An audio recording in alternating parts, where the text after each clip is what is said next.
You know the feeling. That sharp, cold sting of guilt that hits you the moment you choose yourself. Maybe it was saying no to a request you simply didn't have the energy for, or daring to spend an afternoon doing nothing when you felt you should be productive. In that quiet moment of self-prioritization, a voice whispers, a single powerful word, selfish. And just like that, the walls of the prison you're trying to escape close in again. For so many of us, especially women, that word isn't just a label. It's a verdict, a judgment that feels so absolute it forces us to abandon our own needs before they can even take a breath. We shrink. We apologize. We go back to being the good person everyone expects. But what if that word, that feeling of being selfish, is the most sophisticated lie you've ever been told? What if it's not a reflection of your character, but a ghost from your past designed specifically to keep your power locked away? The great psychologist Carl Jung understood this profoundly. He taught that our most intense fears are not random. They are signposts, pointing directly to the most vital, repressed parts of ourselves. And the fear of being selfish is perhaps the most significant signpost of all on the path of shadow work, because it guards the gate to your freedom. It stands between the person you have been and the whole, authentic person you are yearning to become. Today, we are not going to try to reason with that fear. We're going to expose its origins. We're going to dismantle the lie piece by piece so that you can finally see it for what it is. Not a truth about you, but a lock. And this work is the key. To understand this fear, we must first treat it with respect. It is not a simple anxiety. It is an ancient guardian, a program that has been running in the background of your life tirelessly for decades. Its prime directive is not to make you miserable, but to keep you safe. The question is, safe from what? To answer that, let me tell you about a woman named Jessica, a nurse in her early 40s, a profession built on care. Jessica is the person everyone turns to, the one who will always pick up the extra shift, who will always say yes, who will always listen. On the surface, she is competent, compassionate, and endlessly giving. But underneath, something else is happening. Last week, a colleague asked her to cover a difficult weekend shift so they could go on a last-minute trip. Jessica was already exhausted, bone-tired from a long week, and had been dreaming of 2 days of complete silence. As the colleague asked, Jessica felt a familiar, cold dread pool in her stomach. Her entire body screamed, "No." But the word that came out of her mouth was, "Of course, no problem at all." The colleague smiled relieved. "You're a lifesaver, Jessica." And as Jessica walked away, the relief on her colleague's face did not bring her joy. It brought a quiet, bitter resentment that settled deep in her chest. She wasn't a lifesaver. She felt like she was dying. What Jessica experienced in that moment is a classic example of a trauma response. Not big T trauma like a war or a major accident, but the small t trauma that so many of us endure. Psychologists have a name for this specific reaction. It's called the fawn response. It is the instinct to appease a potential threat, to manage the emotions of others in order to avoid conflict, criticism, or abandonment. And this response is almost always born in childhood. Imagine a young child. A child's survival, both physically and emotionally, depends entirely on their connection to their caregivers. That connection is their lifeline.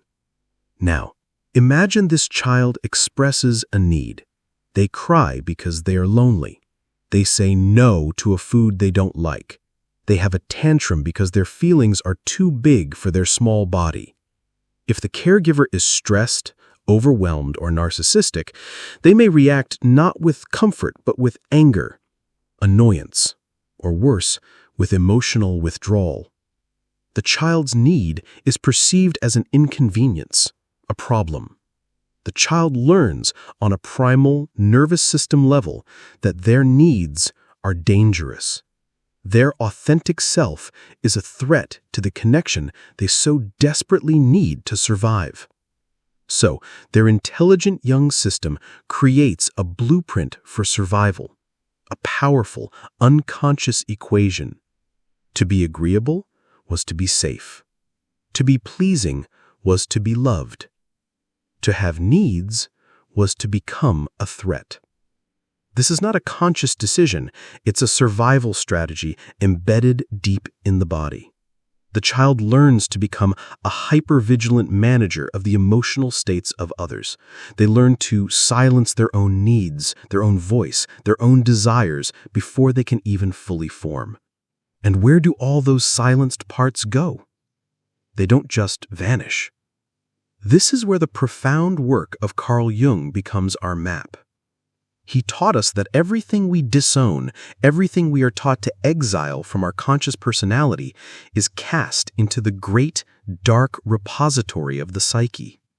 It is cast into the shadow. The anger you weren't allowed to show, the powerful no you were punished for saying, the desire to put yourself first that was labeled selfish. All of these essential, life-affirming energies were deemed unacceptable. So you locked them away in the basement of your own mind. You created a shadow self that holds your boundaries, your assertiveness, your right to take up space. Now, fast forward to today. You are an adult. You are no longer that helpless child, but the program is still running. When your boss asks you to stay late, when a friend asks for a favor you don't want to give, your nervous system doesn't see a simple request. It perceives a potential threat to connection, just like it did all those years ago. The guilt you feel is not a rational, present-day emotion. It is a body memory. It is the echo of that childhood fear of abandonment. The voice that calls you selfish is not your own. It is the internalized voice of the past, the ghost of a caregiver, a teacher, a society that taught you that your worth was tied to your utility to others. So, you do the good thing. You say yes, you appease, you fawn. And for a moment you feel safe. The potential conflict is avoided. But then, just like Jessica, the silence comes. And in that silence, you hear another whisper, the whisper of your own betrayed soul, the whisper of resentment, the bitter taste of self-abandonment. This is the cycle of the good person. It is a slow erosion of the self, a death by 1,000 paper cuts. So, the fear that holds you captive is not truly a fear of being selfish.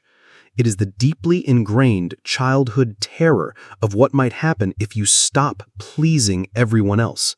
The fear that if you finally let your own needs see the light of day, you will be met with anger, with judgment, or with the ultimate punishment. You will be left all alone. And that is the very wound we must learn to heal. But how do we do that?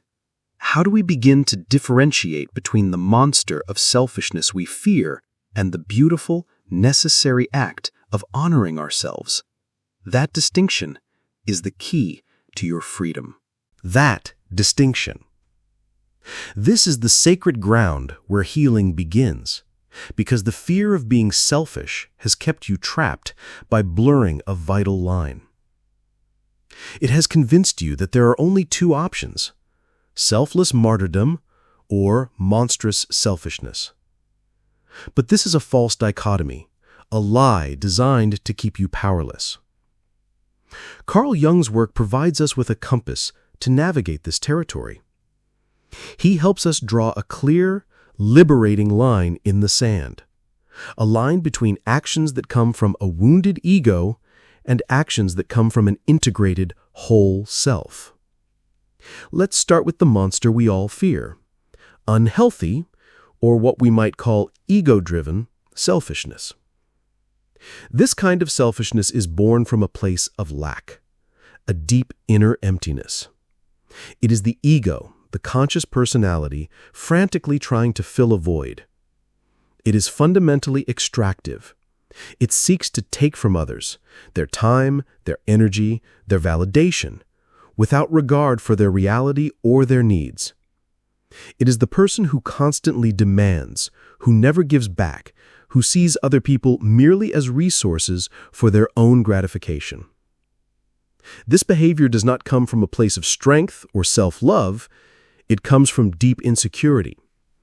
The ego is trying to build itself up from the outside because it has no solid foundation within. It operates on a win-lose mentality. For it to win, someone else must lose. This is what you are so afraid of becoming.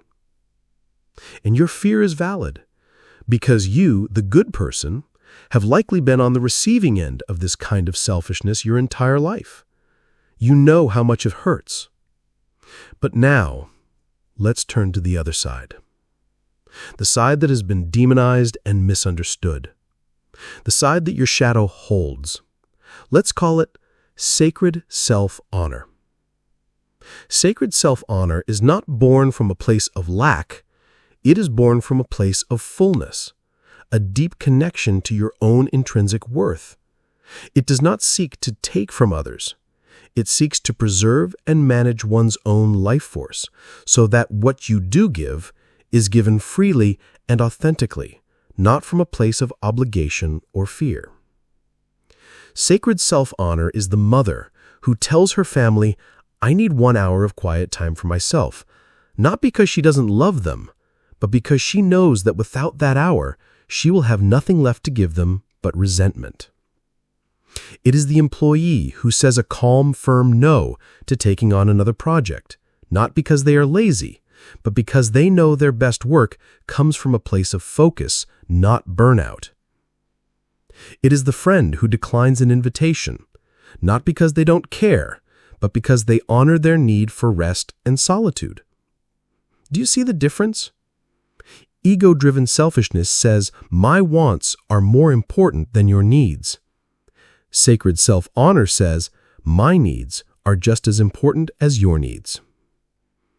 This is not a radical idea. It is the foundation of all healthy relationships, starting with the one you have with yourself.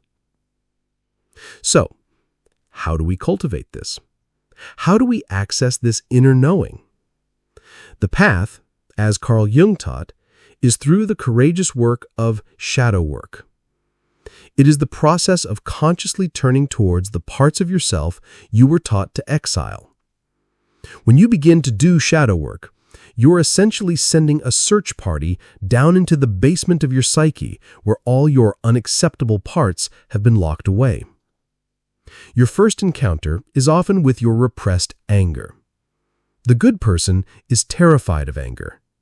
But in shadow work, we learn that anger is not destructive. It is pure information. It is the guardian of your boundaries.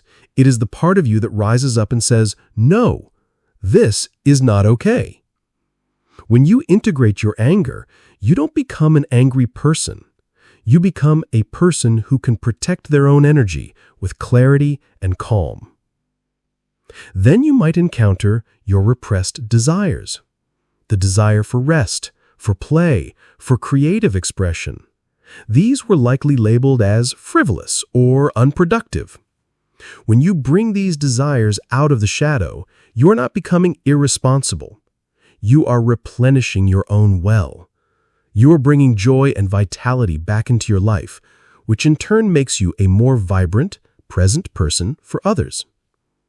And most importantly, you encounter your repressed need for your own space, your own time, your own life.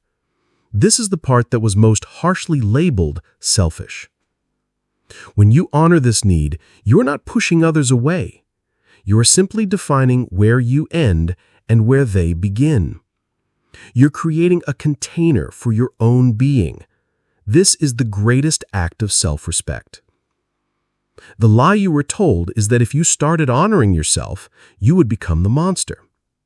The truth is, honoring yourself is the only thing that prevents you from becoming the monster.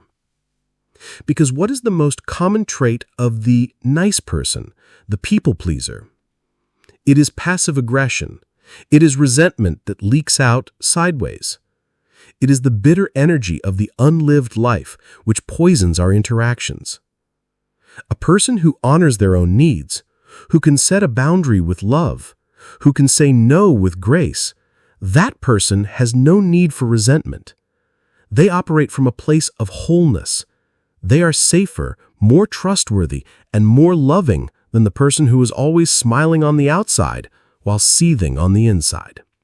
The courageous reclamation. This sounds like a grand, heroic battle, but the first step on this path of shadow work is surprisingly small. It is gentle. It does not require you to confront anyone, to have a difficult conversation, or to change your life overnight. The first step is an internal one. It is the act of giving yourself the permission you have been desperately waiting for others to give you. But I know what you might be thinking. How can I trust myself? What if I go too far? What if my needs really are selfish? This is a valid concern, born from years of self-doubt.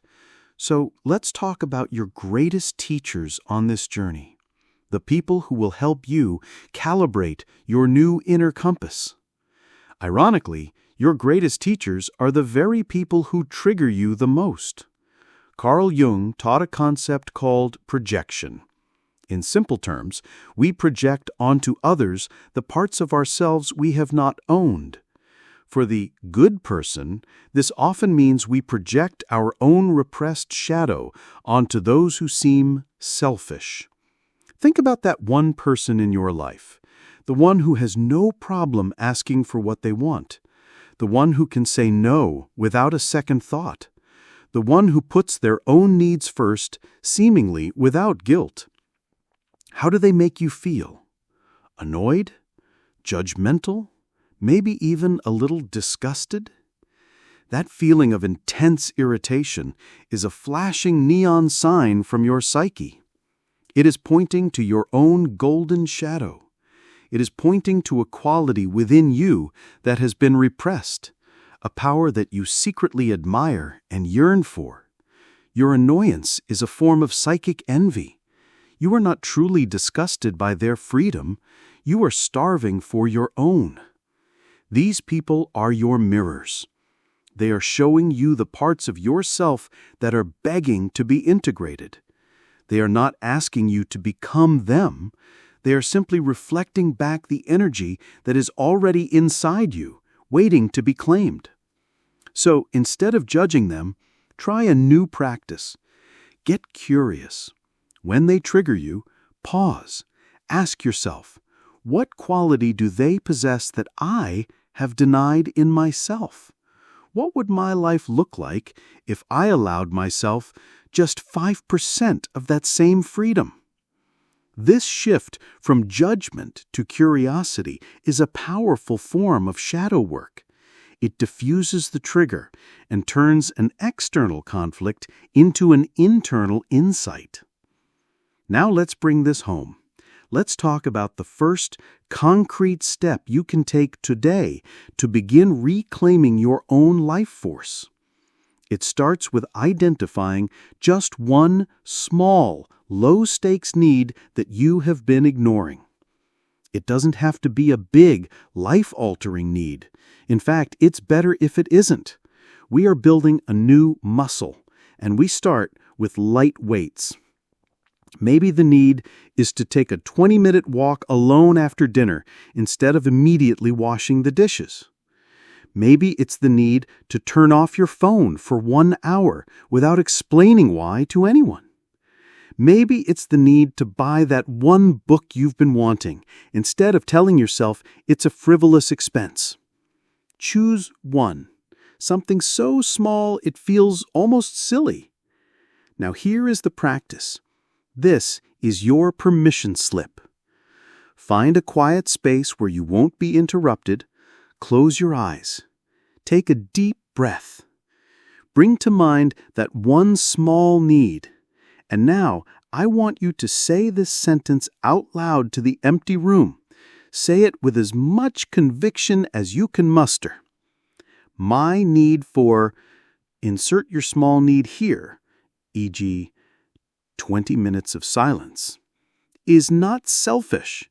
It is essential for my well-being. I give myself full permission to honor it. Say it again. Feel the words in your body. You might feel a resistance. You might feel a wave of guilt. You might feel foolish. That's okay. That is the old programming fighting back.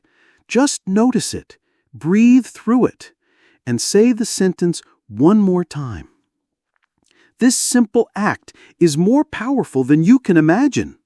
You are for the first time consciously overriding the ancient program that told you your needs were dangerous. You are creating a new neural pathway. You are aligning your conscious mind with the deepest truth of your soul. You are telling the exiled parts of yourself, the parts locked away in your shadow, that it is now safe to come home. You do not need anyone else's approval to do this. The authority you have been searching for has been inside you all along. This is not a one-time fix. It is a practice, a daily, gentle turning towards yourself. With each small need you honor, you are reclaiming a piece of your lost energy. You are pouring life back into your own well. The resentment you felt towards others begins to soften because you are no longer abandoning yourself. The fear of being selfish will not disappear overnight, but it will begin to lose its power. It will no longer be a terrifying monster in the dark. It will become what it truly is, just a whisper, a ghost from a past that no longer has dominion over you, because you are finally learning to listen to a new voice, the voice of your own whole, worthy, and beautiful self. So we arrive at a new understanding. The word selfish, which has held so much power over you, is not a reflection of your soul. It is a scar from your history, a program designed for a child's survival, but one that is now suffocating the adult you have become. We have learned that the fear it creates is not a warning to retreat, but a signpost pointing toward the parts of you that are most alive, the parts that have been waiting in the shadow for your return. And we have learned the profound distinction Carl Jung offered us, the difference between the empty hunger of ego-driven selfishness and the sacred, life-affirming act of self-honor. This journey of shadow work is not about becoming a different person. It is about becoming more fully yourself. It is about ending the exhausting inner war between who you think you should be and who you truly are. It's about reclaiming your no so that your yes can be genuine. It's about replenishing your own well so the water you offer to others is pure and freely given, not offered out of a sense of resentful duty. This is the beginning of your liberation. It is quiet, it is internal, and it starts with the smallest acts of self-permission. You deserve to take up space. You deserve to have needs. You deserve to be the main character in the story of your own life. I want to leave you with one final thought, a question to carry with you as you continue this work. You have spent so much of your life defining yourself by what you do for others. Your identity might be wrapped up in being a good mother, a good employee, a good friend. You have goals tied to these roles. But as you start to honor your own needs, as you start to withdraw the energy you once gave away so freely, a new and unsettling feeling may arise, a sense of disorientation, a feeling of being lost. If your life is no longer solely about achieving for others or being useful to them, then what is it about? If your old goals no longer feel resonant, what do you move towards? When the external compass you have used your entire life begins to spin, how do you find your direction? That feeling of being lost, without a clear external goal, is the next sacred threshold on this path, and it holds a powerful secret about your soul's true purpose. This is exactly what we will explore together in our next video.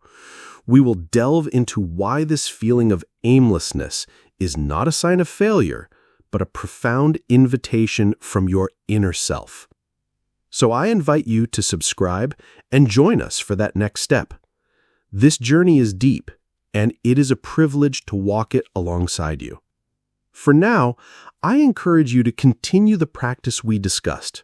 In the comments below, if you feel comfortable, share just one small need you will give yourself permission to honor this week. Let's fill this space with acts of sacred self-honor, reminding each other that we are worthy of our own care. Remember this: you are not selfish for wanting to be whole. You are simply coming home.